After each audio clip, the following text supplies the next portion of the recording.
Hello बच्चों, this is Priya Pathak, your science mentor. I welcome you all on amazing platform of Vidya Hut. बच्चों आज फिर हम आप लोगों के लिए एक बहुत प्यारा सा बहुत इंटरेस्टिंग सा चैप्टर लेकर आए हैं जिसका नाम है रेस्पिरेशन इन ऑर्गेनिज्म।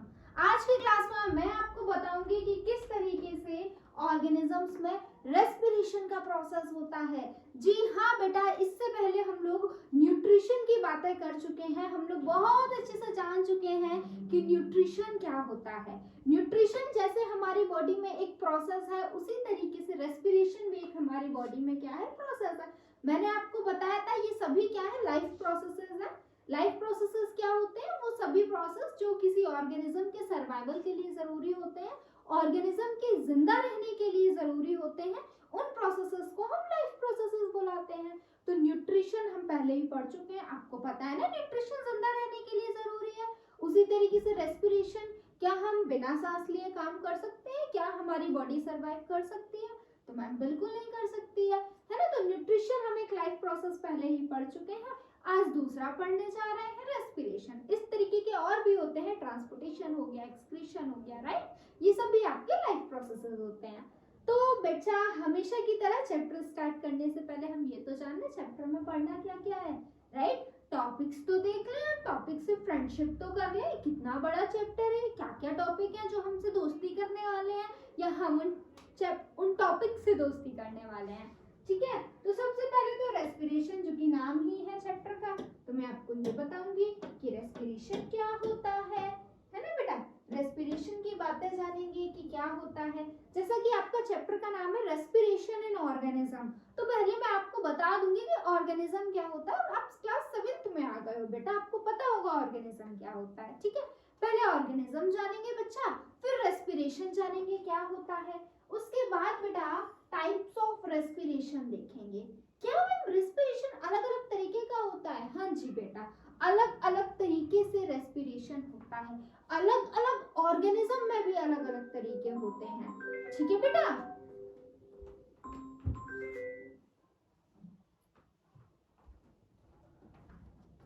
उसके बाद बेटा क्या देखेंगे हम लोग? उसके बाद देखेंगे ब्रीदिंग क्या होता है, राइट बच्चों। अब मैम रेस्पिरेशन और ब्रीदिंग दो अलग अलग बातें होती हैं, दो अलग अलग टॉपिक होते हैं। हाँ बेटा, दो अलग अलग टॉपिक होते हैं। रेस्पिरेशन और ब्रीदिंग सेम नहीं होता है, दे आर डिफरेंट। मैं आपको बताऊंगी क्या डिफरेंस होता है। फिर ये ब्रीदिंग का जो प्रोसेस है वो एक्चुअल में चलता कैसे है, क्या मैकेनिज्म है, कौन कौन से ऑर्गन्स हैं, कौन कौन से रेस्पिरेटरी ऑर्गन्स हैं जो इसमें पार्टिसिपेट करते हैं, वो सभी बातें जानेंगे। उसके बाद बच्चा ब्रीदिंग रेट क्या होता है। आपने बड़ा सुना होगा कि मेरा ब्रीदिंग रेट नॉर्मल नहीं रहता है ना। तो इस बारे में बहुत बातें आपने सुनी होंगी। तो क्या होता है एक्चुअल में ब्रीदिंग रेट, वो मैं आपको बताऊंगी। Breathing in other organism. अब बेटा ऑर्गेनिज्म है, हमारे आसपास तो बहुत तरीके के ऑर्गेनिज्म है ना, अकेले हम लोग थोड़ी हैं। तो जैसे हमारे अंदर ब्रीदिंग होती है, क्या वैसे ही उनके अंदर होती है? बिल्कुल भी नहीं। उनका स्ट्रक्चर हमसे अलग है, उनका शेप अलग है, उनका साइज अलग है, उनका बॉडी कॉम्प्लेक्स अलग है। तो बच्चों क्या होगा, उनमें जो रेस्पिरेशन होगा वो भी अलग तरीके से होगा। तो हम एनिमल्स में देखने के बाद, प्लांट्स में देखने के बाद हम जानेंगे। और जो अदर ऑर्गेनिज्म है, अर्थवर्म है, फ्रॉग है, राइट, इन सभी में किस तरीके से रेस्पिरेशन होता है, ठीक है। उसके बाद अब आगे आ जाइए, टाइम वेस्ट नहीं करते हैं, चैप्टर को स्टार्ट करते हैं। ये देखिए ऑर्गेनिज्म अलग अलग ग्रुप्स आपको दिख रहे होंगे, राइट।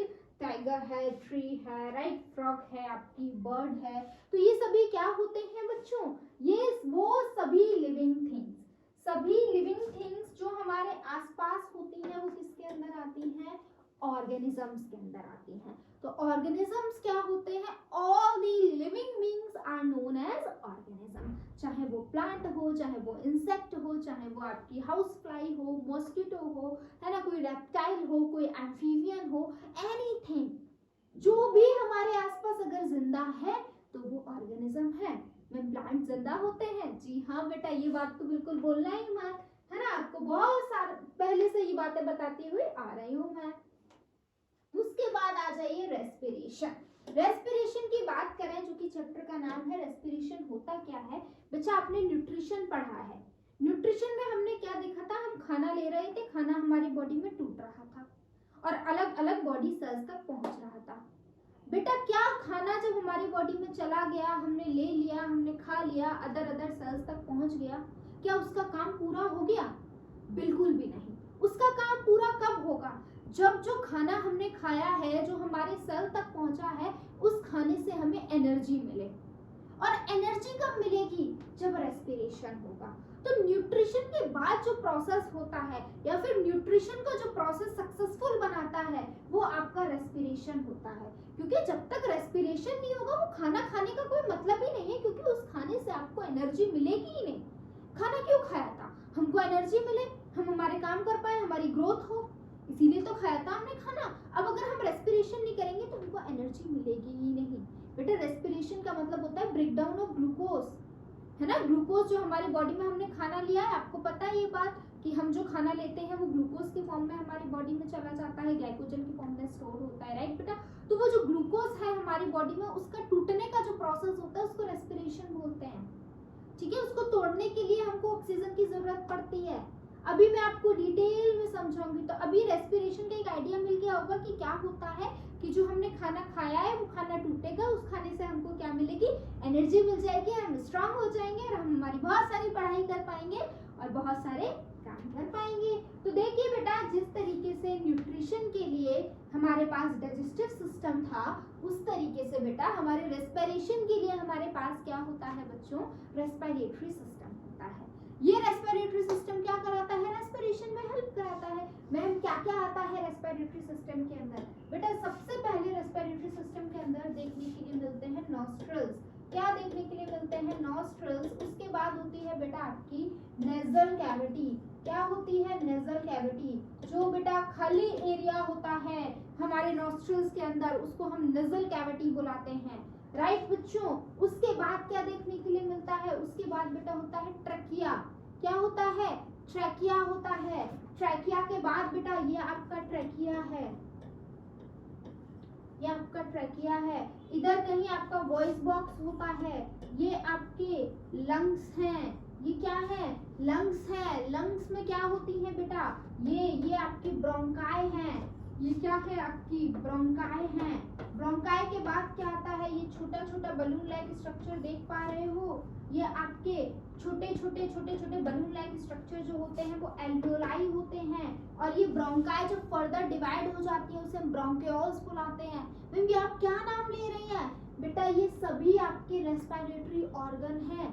जिस तरीके से डाइजेशन में अलग अलग ऑर्गन ने पार्टिसिपेट किया था ना, हमारे माउथ ने, हमारी टीथ ने, हमारे सलाइवरी ग्लैंड ने, राइट बेटा, हमारे स्टमक ने, स्मॉल इंटेस्टाइन ने, उसी तरीके से रेस्पिरेशन के प्रोसेस में, है ना, रेस्पिरेशन के प्रोसेस में ये सभी ऑर्गन्स हमारी क्या करते हैं? मदद करते हैं।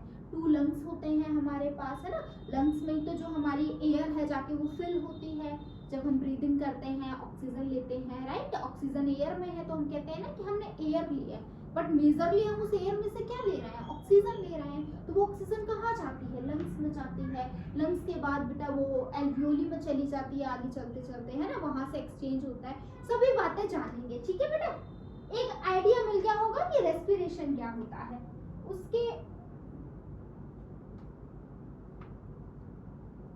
उसके बाद बेटा, हाँ जी बेटा, ये देखिए मैंने आपको ये पहले ही बताया, रेस्पिरेशन क्या है? एक लाइफ प्रोसेस है। रेस्पिरेशन के सिवाय और बहुत सारे आते हैं, न्यूट्रिशन हो गया, ट्रांसपोर्टेशन हो गया, एक्सक्रीशन हो गया, ये सभी लाइफ प्रोसेसेस है। लाइफ प्रोसेसेस क्या होते हैं? जो जिंदा रहने के लिए जरूरी होते हैं। वो सभी प्रोसेसेस जो हमारी बॉडी में चल रहे हैं और जो हमारे जिंदा रहने के लिए जरूरी है, वो सभी लाइफ प्रोसेसेस है। सोचो 10 दिन में आपको खाना ना दूं, क्या जिंदा रह पाओगे? मैं बिल्कुल नहीं रह पाएंगे, टेढ़े बोल जाओगे कुछ दिनों में, या टेढ़े मेढ़े हो जाओगे बिल्कुल, है ना। तो सभी प्रोसेसेस ये आपके लाइफ प्रोसेसेस हैं। आगे आ जाइए। उसके बाद आ जाइए कि मैडम करना ही क्यों है रेस्पिरेशन? ये हमारे लंग्स में हो रहा है, इस तरीके से कुछ प्लांट में भी होता है। प्लांट में आपको पता है फोटोसिंथेसिस पढ़ रखा है, आपका एक्सचेंज ऑफ गैसेस होता है। उसी तरीके से बेटा लीफ के सरफेस से ही आपकी जो रेस्पिरेशन होता है वो भी प्लांट में हो जाता है। कुछ आपकी जो ऑक्सीजन है वो रूट्स के थ्रू भी प्लांट में जाती है, ठीक है, अभी मैं आपको बता दूंगी। तो अब बात आती है कि ये रेस्पिरेशन हो ही क्यों रहा है। मैं आपको ये बात पहले ही बता चुकी हूँ कि रेस्पिरेशन क्यों। तो फिर हम देख रहे थे कि क्यों हमारा रेस्पिरेशन होता है। अब मैं आपको पहले ही बता चुकी हूँ कि रेस्पिरेशन क्यों होता है, ताकि हमको क्या मिले, एनर्जी मिले। एनर्जी के लेने के लिए, ग्लूकोज के तोड़ने के लिए हम क्या करते हैं, रेस्पिरेशन करते हैं। Respiration is required for living organism to survive. Living organism के सर्वाइवल के लिए रेस्पिरेशन जरूरी है, जिंदा रहने के लिए जरूरी है। It takes energy from the food and release it. Respiration के प्रोसेस में क्या होता है, हम उस फूड से एनर्जी लेते हैं और उस एनर्जी को रिलीज कर देते हैं। Glucose is break down into carbon dioxide and water with the oxygen we breathe. क्या होता है रेस्पिरेशन में, जो हमने ऑक्सीजन ली हमारी बॉडी के अंदर, वो ऑक्सीजन क्या होती है, रेस्पिरेटरी ऑर्गन्स के हेल्प से हमारे अलग अलग सेल्स तक जाती है। सेल्स तक पे हमारा खाना भी पहुंच चुका है, वो ऑक्सीजन भी पहुंच गई है। तो उस ऑक्सीजन की हेल्प से हमारा जो खाना है, यानी कि बेटा जो ग्लूकोज है, वो ऑक्सीजन की हेल्प से क्या हो जाता है, टूट जाता है। किसमें टूट जाता है, वाटर में टूटता है। और किसमें टूटता है बेटा, एनर्जी में टूटता है। एनर्जी किस फॉर्म में मिलती है, एटीपी के फॉर्म में एनर्जी होती है, एडेनो ट्राइफॉस्फेट किसी के फॉर्म में एनर्जी रिलीज होगी ना, तो बच्चा एटीपी के फॉर्म में होती है। एटीपी क्या होता है, energy currency of the cell होता है। ये हमारे सेल को एनर्जी देता है, energy currency of cell. ATP के फॉर्म में एनर्जी निकलती है जब ऑक्सीजन हमारे सेल में पहुंच जाती है। किस प्रोसेस से, हमारे ब्रीदिंग के प्रोसेस से। उसके बाद खाना टूट जाता है, ग्लूकोज टूट जाता है, एनर्जी मिल जाती है और हमारे काम हो जाते हैं। ठीक है, उसके बाद बेटा देखिए टाइप्स ऑफ रेस्पिरेशन। अब ये जो रेस्पिरेशन है ना, ये खाने के टूटने का जो प्रोसेस है, ये 2 टाइप्स का हो सकता है। हो सकता है ये खाना जो आपका ग्लूकोज है वो टूट रहा हो कभी ऑक्सीजन की प्रेजेंस में, और कभी आपका खाना टूटता है बेटा ऑक्सीजन के एब्सेंस में भी। मतलब ग्लूकोज आपका ब्रेक डाउन होता है ऑक्सीजन के एब्सेंस में भी और ऑक्सीजन के प्रेजेंस में भी। ठीक है, कभी तब जब ऑक्सीजन है, कभी तब जब ऑक्सीजन नहीं है। तो देखिए बेटा, वो रेस्पिरेशन जब ऑक्सीजन होता है और ऑक्सीजन की प्रेजेंस में खाना टूटता है, ऑक्सीजन की प्रेजेंस में ग्लूकोज टूटता है, ऐसे रेस्पिरेशन को हम क्या बुलाते हैं, एरोबिक रेस्पिरेशन बुलाते हैं। एरोबिक रेस्पिरेशन क्या होता है, occurs in the presence of oxygen, oxygen के प्रेजेंस में होती है। एनारोबिक रेस्पिरेशन क्या होता है, occurs in the absence of oxygen, और ये आपकी एनारोबिक रेस्पिरेशन ऑक्सीजन के एब्सेंस में होती है। यहाँ पे अगर आपकी बात करें एरोबिक रेस्पिरेशन में, तो बच्चा जो ग्लूकोज है ना वो कंप्लीटली टूट जाता है, कंप्लीटली ब्रेक डाउन हो जाता है। ऑक्सीजन आ गई, ऑक्सीजन क्या करती है, पूरे ग्लूकोज को तोड़ देती है। वही अगर हम बात करें एनारोबिक रेस्पिरेशन में, तो बेटा जो ग्लूकोज है वो आपका इनकम्प्लीटली ब्रेक डाउन होता है, कंप्लीटली नहीं टूटता है। ठीक है, क्यों, क्योंकि ऑक्सीजन होती नहीं है तो बहुत अच्छे से ग्लूकोज टूट नहीं पाता। मैम ऐसा कब होता है बेटा, ऐसा होता है जब हम कोई सडन एक्टिविटी करते हैं। आपने देखा होगा ना, आप 10 दिन तक आपने कुछ काम नहीं किया और अचानक से आप दौड़ने चले गए, तो क्या होगा, इतने दिन से आपकी बॉडी में उतनी ज्यादा एनर्जी की जरूरत नहीं पड़ रही थी क्योंकि आप कोई काम ही नहीं कर रहे थे, और अचानक से आप दौड़ने चले गए, तो अचानक से आपकी बॉडी में क्या हो गया, बहुत ज्यादा एनर्जी की जरूरत पड़ गई, बहुत ज्यादा ऑक्सीजन की जरूरत पड़ गई। तो जब इतने दिन बाद आप दौड़ते हो, भागते हो, उतनी ऑक्सीजन पहुंच नहीं पाती है, तो ऑक्सीजन नहीं पहुंच पाती है तो ग्लूकोज ढंग से टूट नहीं पाता है। अब ग्लूकोज ढंग से नहीं टूट पाता है तो कुछ और बन जाता है, बननी एनर्जी चाहिए थी पर बन लैक्टिक एसिड जाता है, इसलिए आपकी बॉडी में पेन होता है। क्यों होता है पेन, क्योंकि भैया इतने दिनों से आपने कोई काम नहीं किया था और अचानक से आप दौड़ने निकल गए। अब बॉडी को नहीं है आदत इतनी काम करने की, अब उसको अचानक से ऑक्सीजन की जरूरत पड़ गई इतनी ज्यादा, ऑक्सीजन पहुंची नहीं, ग्लूकोज टूटा नहीं, ग्लूकोज टूटा नहीं, एनर्जी बनी नहीं, एनर्जी नहीं बनी तो उसकी जगह क्या बन गया, लैक्टिक एसिड बन गया, और उस लैक्टिक एसिड की वजह से आपकी बॉडी में दिक्कत आ गई। ये होती है एनारोबिक रेस्पिरेशन, जब इनकम्प्लीट ब्रेकडाउन ऑफ ग्लूकोज होता है। ठीक है, एरोबिक रेस्पिरेशन में एंड प्रोडक्ट में हमेशा क्या निकलता है, कार्बन डाइऑक्साइड और वाटर निकलता है, और एनारोबिक रेस्पिरेशन में क्या निकलता है, कार्बन डाइऑक्साइड और लैक्टिक एसिड निकलता है, जैसा कि मैंने आपको अभी अभी बताया। ठीक है, यहाँ पर बेटा एरोबिक रेस्पिरेशन में बहुत ज्यादा एनर्जी प्रोड्यूस होती है, हाई एनर्जी प्रोड्यूस होती है, वही अगर हम बात करें एनारोबिक रेस्पिरेशन में, यहाँ पे लेस एनर्जी प्रोड्यूस होती है। जो एरोबिक रेस्पिरेशन है बच्चा, वो ज्यादातर प्लांट्स में होती है और एनिमल्स में होती है। वहीं अगर हम एनारोबिक रेस्पिरेशन की बात करें तो ये यीस्ट में देखने के लिए मिलती है और कुछ बैक्टीरियाज में भी देखने के लिए मिलती है। ठीक है बेटा, आ जाइए आगे चलते हैं। उसके बाद बेटा मैं मसल्स क्रैम्प्स के बारे में आपको पहले ही बता चुकी, जब हम अचानक से कोई एक्सरसाइज करने लगते हैं तो इस तरीके से भाई हमारे पैर, हाथ पैर, कहते हैं ना कि भाई आज तो मतलब शामत आ रखी है, आज मैं इतना ज्यादा दौड़ लिया तो मेरे हाथ पैर टूट रहे हैं। तो क्यों टूटते हैं? क्योंकि अचानक से, क्या डेली करोगे तो नहीं टूटेंगे, क्योंकि तुम्हारी बॉडी को उतनी ऑक्सीजन लेने की आदत होगी, तो उतना ग्लूकोज डेली टूटेगा तुम्हारी बॉडी में। समझ रहे हो ना बात को? आ जाओ, क्या लिखा हुआ है?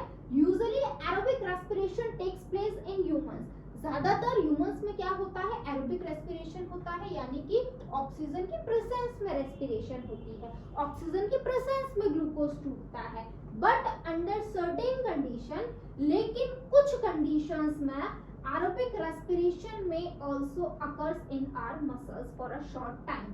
लेकिन कई कंडीशन में एरोबिक रेस्पिरेशन भी हमारी बॉडी में हो जाती है, हमारी मसल्स में हो जाती है बहुत छोटे समय के लिए, due to temporary deficiency of oxygen. और ऐसा क्यों होता है? मैम हमारी बॉडी तो एरोबिक रेस्पिरेशन करती है, तो ये एनारोबिक रेस्पिरेशन क्यों हो रही है? क्योंकि बच्चा ऑक्सीजन की कमी पड़ जाती है हमारी बॉडी में, इसलिए ऐसा हो जाता है। When we perform a heavy exercise, we require a large amount of energy. जब हम कोई हैवी एक्सरसाइज को परफॉर्म करते हैं तब हमें बहुत ज्यादा एनर्जी की जरूरत पड़ती है। To meet the energy requirement, our muscle cells perform anaerobically activity. तो अब ऑक्सीजन पहुंचती नहीं है तो एनारोबिक रेस्पिरेशन ही हो जाती है। भाई रेस्पिरेशन तो होगी, है ना, तो ऑक्सीजन पहुंची नहीं, एरोबिक रेस्पिरेशन हुई नहीं, तो एनारोबिक रेस्पिरेशन हो जाती है, लैक्टिक एसिड बन जाता है जो कि बॉडी में क्रैम्प्स क्रिएट कर देता है। आगे आ जाइए। When the lactic acid produced during the anaerobic respiration get accumulated in the muscles, it causes the muscles cramp. वो लैक्टिक एसिड हमारी बॉडी में एक्यूमुलेट का मतलब होता है बेटा इकट्ठा हो जाना। वो हमारा जो लैक्टिक एसिड होता है बच्चा, वो एक्यूमुलेट हो जाता है, इकट्ठा हो जाता है और हमारी बॉडी में क्या कर देता है? क्रैम्प्स कर देता है, दर्द होने लगता है, ऐसे पकड़ के बैठे रहते हैं। आ जाओ आगे आ जाओ। उसके बाद आ जाते हैं ब्रीदिंग। अब रेस्पिरेशन तो बता दिया मैम, आपने ब्रीदिंग नहीं बताया क्या होता है बेटा। देखो रेस्पिरेशन का मतलब होता है जब ऑक्सीजन, रेस्पिरेशन का मतलब ऑक्सीजन पहुंच गई, खाना टूट गया। ब्रीदिंग का मतलब होता है वो ऑक्सीजन लेना और कार्बन डाइऑक्साइड छोड़ना। तो क्या हम ये कह सकते हैं breathing is a part of respiration? Breathing respiration का ही एक पार्ट है, क्योंकि जब तक ब्रीदिंग होगा नहीं, ब्रीदिंग नहीं होगा मतलब ऑक्सीजन अंदर नहीं जाएगी, और ऑक्सीजन अंदर नहीं जाएगी तो खाना कैसे टूटेगा? सेल तक कैसे जाएगी? सेल में खाना कैसे टूटेगा?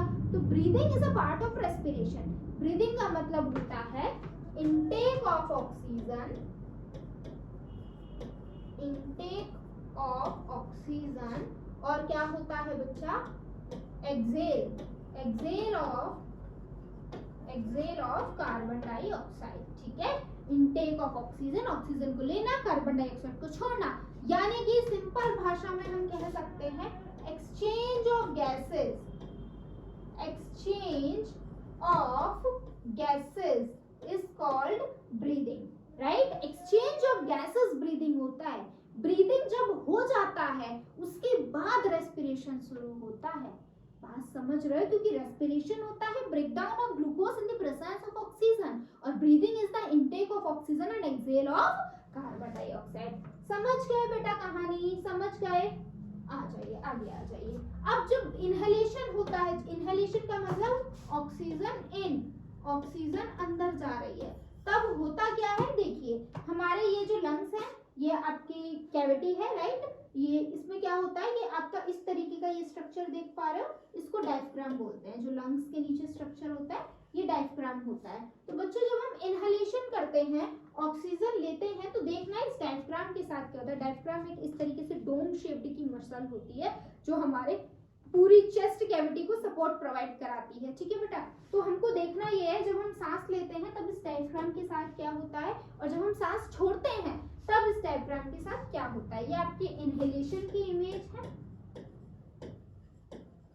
इनहेलेशन की इमेज है बच्चा। ये आपकी एक्सहेलेशन की इमेज है, ठीक है, ये एक्सहेलेशन की इमेज है। देखिए क्या लिखा हुआ है, the diaphragm descends and the ribs rise. क्या होता है जब हम इनहेलेशन करते हैं तो हमारा जो डायफ्राम होता है वो नीचे की तरफ जाता है और जो रिब्स जो है वो ऊपर की तरफ जाते हैं। रिब्स आप देख रहे हो इस तरीके के हमारे लंग्स को प्रोटेक्शन प्रोवाइड कराने के लिए ये रिब्स होते हैं, राइट, ताकि हमारे लंग्स को कोई दिक्कत ना हो, कोई इंजरी ना हो जाए, है ना। तो जब हम सांस अंदर लेते हैं तो डायफ्राम तो हमारा नीचे की तरफ जाता है और जो रिब्स हैं वो ऊपर की तरफ जाते हैं। जो चेस्ट है वो आपकी बेटा एक्सपेंड होती है। अब हम सांस अंदर ले रहे हैं ना, वॉल्यूम अंदर जा रहा है तो चेस्ट कैविटी बढ़ जाती है, एक्सपेंड हो जाती है, वॉल्यूम इंक्रीज हो जाती है। The result is a flow of air through the lungs, ठीक है। उसके बाद आ जाइए हम एक्सहेलेशन के दौरान देखते हैं कि जब हम सांस छोड़ते हैं यानी कि कार्बन डाइऑक्साइड बाहर निकाल रहे हैं तब हमारे डायफ्राम के साथ क्या होता है, मतलब इस वाले केस में हम देख रहे हैं the diaphragm return to its original position after the exhale. Exhale के बाद क्या होता है, जो डायफ्राम है वो अपने ओरिजिनल पोजीशन में आ जाता है। पहले ये इस तरीके से ऊपर से होता है, उसके बाद इसमें नीचे गया था, उसमें ऊपर की तरफ आ जाता है, रिलैक्स्ड हो जाता है। द रिब्स माइग्रेट इनवर्ड्स, जो रिब्स होती हैं बेटा वो अंदर की तरफ चली जाती हैं, है ना, and downward shrinking the chest cavity. अब हम एयर वॉल्यूम बाहर निकाल रहे हैं तो हमारी जो चेस्ट कैविटी होती है वो कैसी हो जाती है, श्रिंक हो जाती है। ब्रीदिंग रेट, ब्रीदिंग रेट क्या होता है बच्चों, एक मिनट में हम जितनी बार सांस ले रहे हैं और सांस छोड़ रहे हैं उसे हम क्या बोलते हैं, ब्रीदिंग रेट बोलते हैं, ठीक है। एक मिनट में जितनी बार सांस ले रहे हैं जितनी बार सांस छोड़ रहे हैं दैट इज ब्रीदिंग रेट। देखिए the number of time person breathes, क्या कह रहे हैं, एक टाइम में कितने बार, एक मिनट में कितने बार पर्सन ब्रीदिंग कर रहा है उसे ब्रीदिंग रेट बुलाते हैं। The number of time person breathes in a minute is termed as a breathing rate. in adult human being can inhale exhale 15-18 times in a minute। तो अगर हम नॉर्मल हमारी ब्रीदिंग रेट देखें तो कितनी होती है बेटा, एक मिनट में हम 15 से 18 बार क्या करते हैं, इनहेल और एक्सहेल करते हैं, ठीक है, 1 मिनट में। The breathing rate of a person is not always constant. अब ऐसा नहीं है कि मैम मेरी तो 15 से 18 के बीच में हो ही नहीं रही है, मेरी तो 14 ही हो रही है, मैम मेरी तो 20 हो जा रही है। तो बेटा ये कांस्टेंट नहीं है कि एक वैल्यू बता दी वही रहेगी हमेशा के लिए, बिल्कुल वो हो गया, ऐसा कुछ नहीं है बेटा। हमारी जैसी एक्टिविटी होती है उस हिसाब से हमारी ब्रीदिंग रेट होती है। वो अगर आप भाग रहे हो तो नॉर्मल सी बात है आपकी ब्रीदिंग रेट बढ़ी हुई होगी। आपने देखा होगा जब आप भागते हो या फिर कोई डांस करते हो तो आपकी ब्रीदिंग रेट बढ़ी हुई होती है, क्योंकि उस समय एनर्जी की रिक्वायरमेंट ज़्यादा होती है, हमारी बॉडी में ऑक्सीजन की रिक्वायरमेंट ज़्यादा होती है, इसलिए ब्रीदिंग रेट बढ़ी होती है। तो ब्रीदिंग रेट कोई कांस्टेंट नहीं है, नॉर्मल बात की गई है कि नॉर्मली इतनी होती है जब आप नॉर्मल बैठे हुए हो, ठीक है, 15 से 18 होती है एक मिनट में।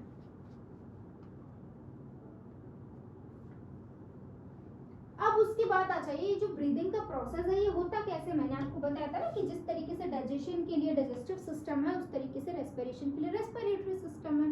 तो रेस्पिरेशन होने से पहले ब्रीदिंग होता है, तो एयर कहाँ कहाँ जाती है, रेस्पिरेटरी सिस्टम के सभी पार्ट्स में जाती होगी ना, तो वही देखते हैं। सबसे पहले बेटा नॉस्ट्रल्स का रोल आता है, राइट, ये आपके नॉस्ट्रल्स हैं, क्या बताने की क्या जरूरत है, सबको पता है ना नॉस्ट्रल्स क्या है, ठीक है। ये नॉस्ट्रल्स है, नॉस्ट्रल्स के थ्रू क्या होता है, एयर जो है हम इनटेक करते हैं हमारी बॉडी के अंदर जाती है।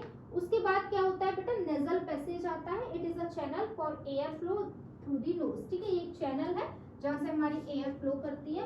उसके बाद नेजल कैविटी आती है। नेजल कैविटी एक बेटा एम्प्टी स्पेस होता है, राइट, जहाँ पर हमारे फाइन हेयर्स पाए जाते हैं। हेयर्स का काम क्या होता है, उस एयर के साथ में जो छोटे छोटे डस्ट पार्टिकल्स आ रहे हैं वो ना जाए, वो ट्रैप्ड हो जाए, हमारे लंग्स में जाएंगे तो दिक्कत हो सकती है, तो हमारे नोज में ही वो एयर जो होती है वो फिल्टर हो जाती है। ये फिल्ट्रेशन का काम हेयर्स करते हैं जो हमारे नॉस्ट्रल्स में प्रेजेंट होते हैं। और म्यूकस प्रेजेंट होता है, ठीक है, it warms moisturise and the filter air before it reaches the lungs, ठीक है। ये आपका म्यूकस और हेयर क्या कर रहे हैं, एयर को फिल्टर कर रहे हैं लंग्स में जाने से पहले।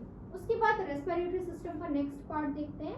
आपका नेक्स्ट पार्ट है बेटा फेरिंग्स। फेरिंग्स क्या है, it contains the rigs of cartilage which ensure that air passage does not collapse. बेटा ये क्या होता है बेटा, रिंग्स ऑफ कार्टिलेज प्रेजेंट होती हैं आपके इधर पे, तो इससे क्या होता है बच्चों, ये आपका कंफर्म करता है कि आपका एयर पैसेज कोलैप्स ना हो।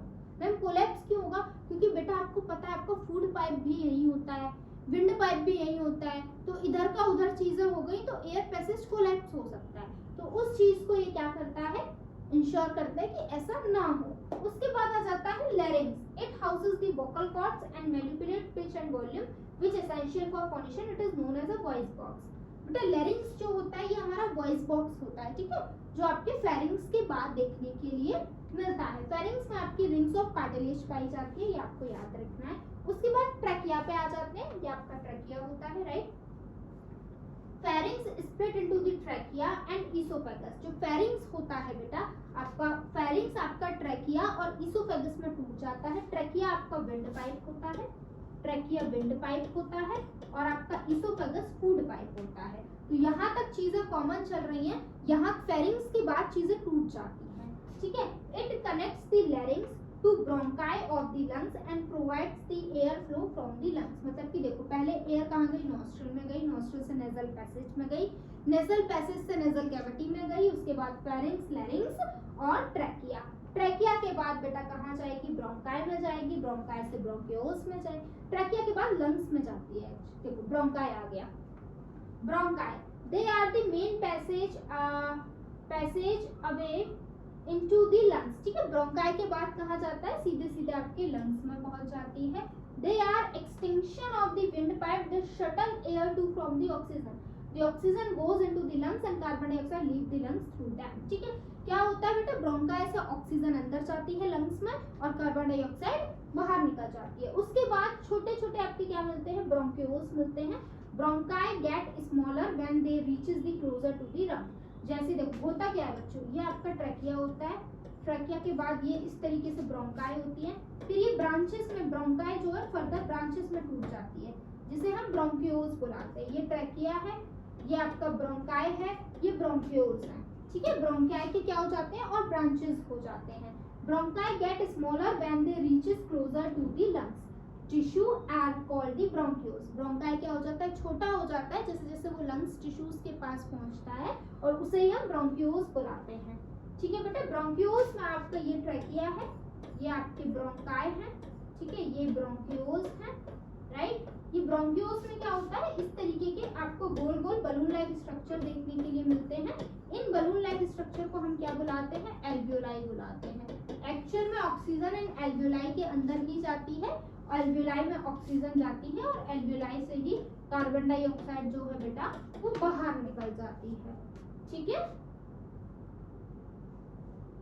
Alveoli, they are smaller tubes which finally terminate into a balloon-like structure, ठीक है। ये छोटे छोटे ट्यूब्स होते हैं जो बलून लाइक स्ट्रक्चर जैसे हमको दिखते हैं, ठीक है। They allow oxygen and carbon dioxide to move between the lungs and blood streams, ठीक है। यहीं पर क्या होता है, आपका ऑक्सीजन और कार्बन डाइऑक्साइड का एक्सचेंज होता है। ऑक्सीजन इसके बाद पहुंच जाती है आपका एल्वियोलाई से बेटा, बहुत सारी ब्लड वेजल्स जुड़ी हुई होती हैं। अब ऑक्सीजन एल्वियोलाई में पहुंच गई, ब्लड वेजल्स जुड़ी हुई हैं, तो उन ब्लड वेजल्स में ऑक्सीजन चली जाएगी और ब्लड वेजल्स अलग अलग सेल तक उस ऑक्सीजन को ले जाती है। They are the site of the transfer of oxygen and the other nutrient from blood stream to the other tissue in the body. होता क्या है, एल्वियोलाई में पहुंच गई ऑक्सीजन, एल्वियोलाई से जुड़ी हुई होती है ये ब्लड कैपिलरीज, ब्लड कैपिलरी में जाती है और ये ब्लड कैपिलरी एल्वियोलाई से जुड़ी होती है और दूसरा एंड इनका सेल से जुड़ा हुआ होता है। तो एल्वियोलाई से ऑक्सीजन को वो अलग अलग सेल्स तक ले जाती है और वहीं पे तो खाना है और खाना भी वहां पर मिल जाता है, तो ऑक्सीजन उस खाने को, उस ग्लूकोज को तोड़ देती है। आगे आ जाइए, स्मोकिंग है ना, आपने बहुत सुना होगा, smoking is injurious to health, है ना, हमको ऐसा नहीं करना चाहिए।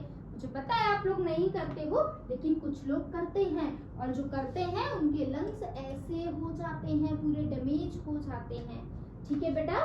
Smoking tobacco in a form of bidi, cigarette, cigar damage our lungs gradually and causes death. अगर हम स्मोकिंग करते हैं, टबैको लेते हैं, तो हमारी किस फॉर्म में टबैको लेते हैं बेटा, बीड़ी के फॉर्म में, सिगरेट के फॉर्म में, तो इससे होता क्या है बेटा, ये ड्रग है जो बहुत ज्यादा खतरनाक होता है और हमारी बॉडी को खराब कर देता है, हमारे लंग्स को खराब कर देता है, हमको बीमार कर देता है। Chemical present in the tobacco damages the lungs in the many ways, like breathing becomes difficult and causing the lung cancer, heart disease, etc. अगर हम स्मोकिंग करते हैं तो हमारी बॉडी में टबैको जाएगा और टबैको केमिकल जाने से हमको बहुत सारी बीमारियां हो सकती हैं, हमको सांस लेने में दिक्कत हो सकती है, हमको लंग्स कैंसर हो सकता है, हमको बहुत सारी हार्ट डिजीज हो सकती है, ठीक ओके, तो भाई हमको स्मोकिंग तो करनी ही नहीं है, जो कर रहे हैं उनको रोकना है। अब आपने देखा होगा स्नीज, हम छींकते क्यों हैं भाई, छींके क्यों आती हैं? देखो क्या लिखा हुआ है, the air we inhale contains various types of unwanted particle like smoke, dust, pollen etc। जो एयर को हम ले रहे हैं, जिस एयर को हम इनहेल कर रहे हैं बच्चा, उस एयर में बहुत सारे अनवांटेड पार्टिकल्स होते हैं, जैसे कि स्मोक हो गया, डस्ट हो गया, पॉलन हो गया। ये पार्टिकल्स को हम एलर्जेंस बुलाते हैं।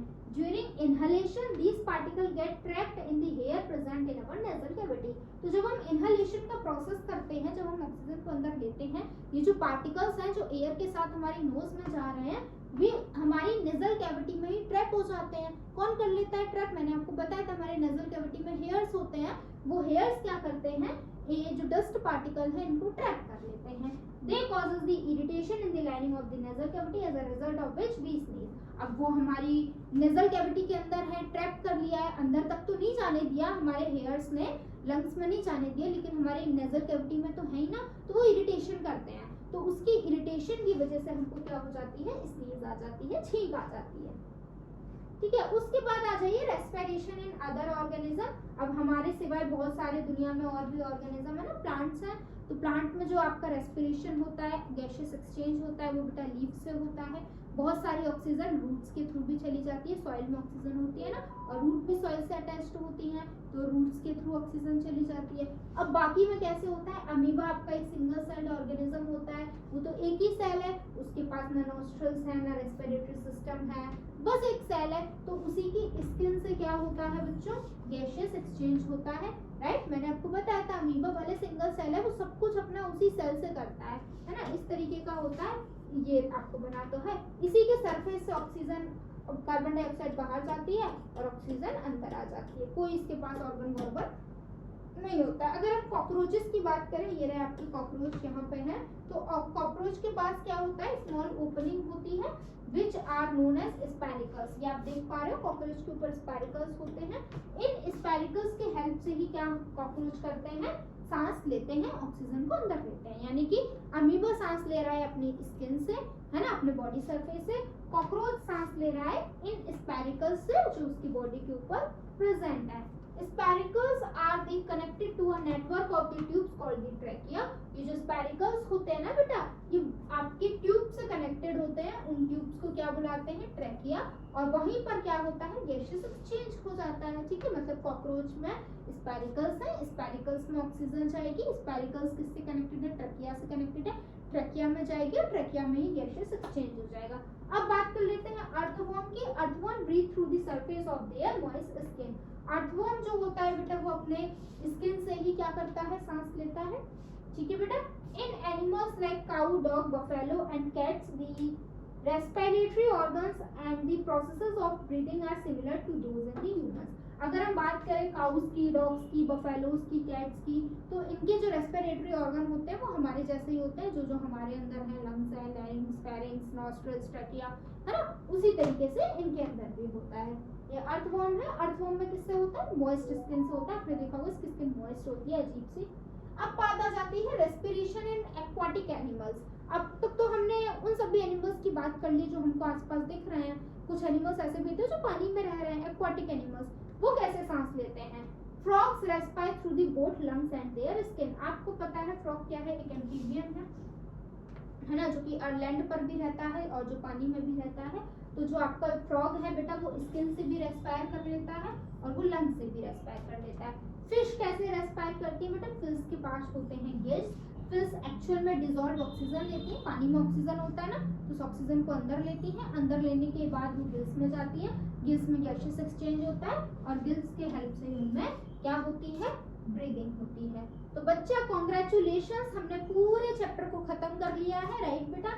अब इस चैप्टर में आई डोंट थिंक सो कुछ भी बचा है, और आपको लगता है कुछ बचा है तो मुझे कमेंट करके बताना, मैं आपके डाउट को क्लियर करूंगी। बहुत सारी जितनी भी बातें थे, breathing, respiration, inhalation, exhalation, aerobic, anaerobic, breathing का मैकेनिज्म, हमारे अलग अलग रेस्पिरेटरी ऑर्गन्स, सब कुछ मैंने आपको इस चैप्टर में पढ़ा दिया है। होप सो बातें आपको समझ आई होंगी, टॉपिक्स आपको क्लियर हुए होंगे। नहीं हुआ है तो आप मुझे बता सकते हैं, मैम पहले आपके डाउट को क्लियर करेंगी, उसके बाद आगे का चैप्टर पढ़ाएंगी। Thank you so much for watching me, और जय हिंद, और पढ़ाई करते रहिएगा।